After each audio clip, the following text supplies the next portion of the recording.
Misteri kolor hijau, teror dari pinggir kota urban legend yang masih mengintai hingga sekarang.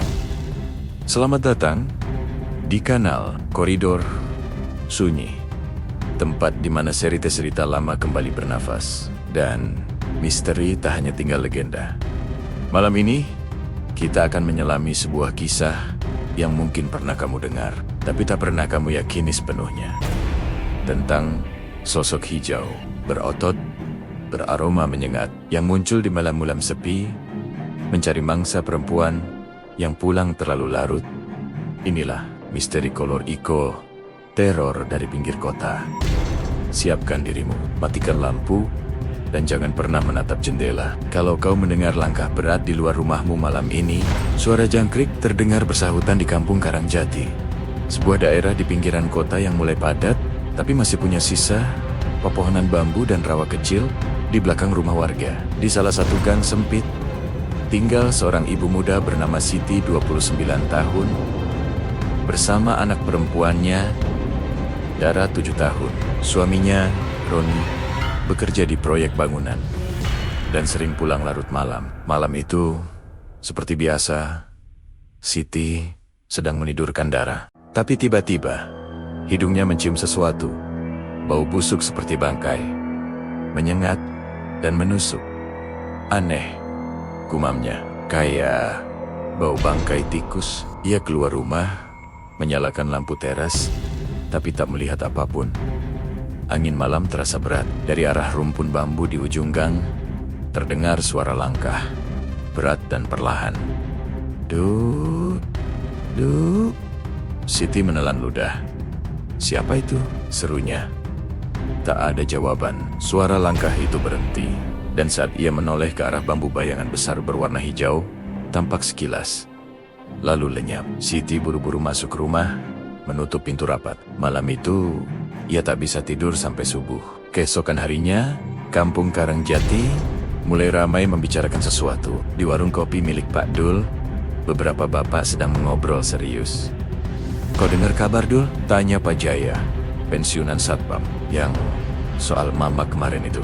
Iya, katanya ketemu bayangan hijau di pinggir jalan waktu pulang belanja. Iya, dan katanya bau busuk banget, kayak got campur bangkai.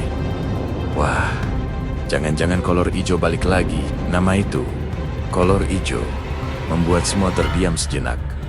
Kolor hijau dulu dianggap hanya mitos. Sosok tinggi besar, kulit kehijauan, memakai celana dalam warna hijau, dan gemar mengganggu perempuan sendirian.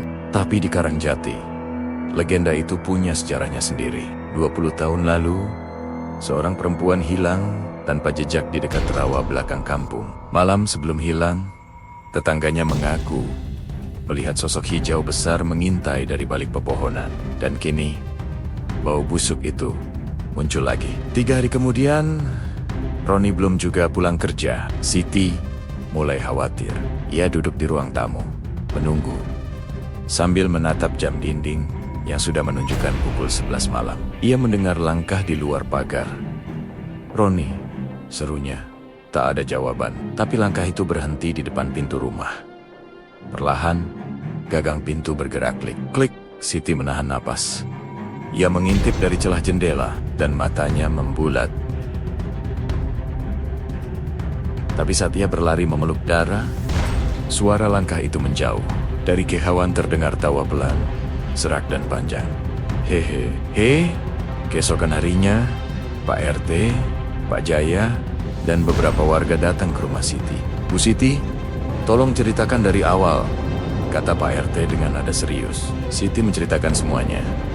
Bau busuk, suara langkah, sosok hijau besar di depan rumah. Pak RT memutuskan malam itu warga akan ronda. Kalau benar kolor hijau, dia pasti takut kalau ramai, katanya. Malam itu, 5 orang ronda di gang. Mereka membawa senter dan bambu panjang.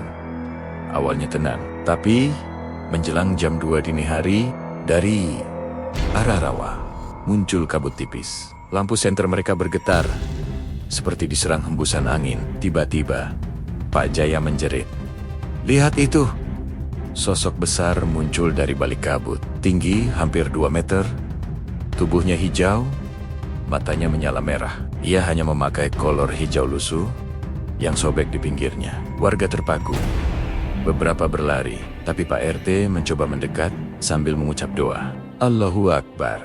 Sosok itu menatapnya, mengeluarkan suara berat, lalu lenyap seketika ke dalam kabut. Keesokan paginya, warga menemukan bekas jejak kaki besar di tanah becek. Arah jejak menuju rumah kosong dekat rawa. Rumah peninggalan Mbah Suro, dukun tua yang meninggal 20 tahun lalu. Dulu, Mbah Suro dikenal sakti, tapi tertutup. Ia sering mengurung diri dan pernah bilang pada warga, "Kalau aku mati, jangan ada yang buka pintu belakang rumahku. Di sana ada yang dijaga." Tapi rasa penasaran mengalahkan takut. Warga bersama Pak RT membuka pintu rumah tua itu. Begitu pintu dibuka, bau busuk menyergap. Di dalam, ada kamar gelap penuh tulisan Jawa kuno di dinding. Dan di tengah ruangan, tergeletak celana dalam hijau yang masih basah, berlumur tanah rawa. Malam berikutnya, Siti mendengar ketukan di pintu. "Siti, buka. Ini aku, Roni." Ia langsung lega dan membuka pintu. Tapi ketika cahaya lampu menyinari wajah suaminya, matanya terbelalak.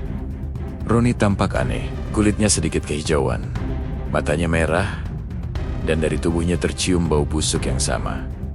"Kamu? Kenapa, Ron?" "Aku cuma capek. Pengen tidur." Siti ketakutan, tapi mencoba tenang. Ia memeluk Dara dan menguncinya di kamar. Malam itu, dari ruang tamu terdengar suara berat, seperti tawa samar, dan langkah kaki di lantai. Saat Siti mengintip dari celah pintu kamar, ia melihat Roni berdiri menghadap jendela.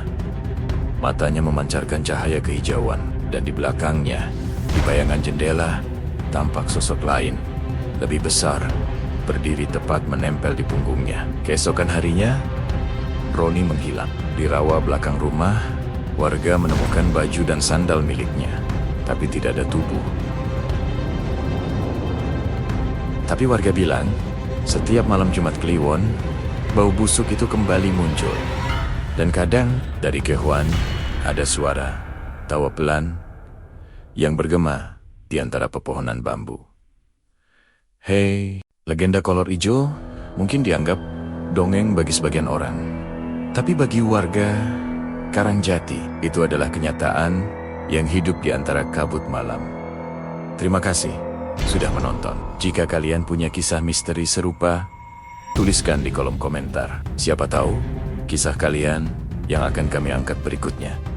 Sampai jumpa di sunyi dalam gelap berikutnya.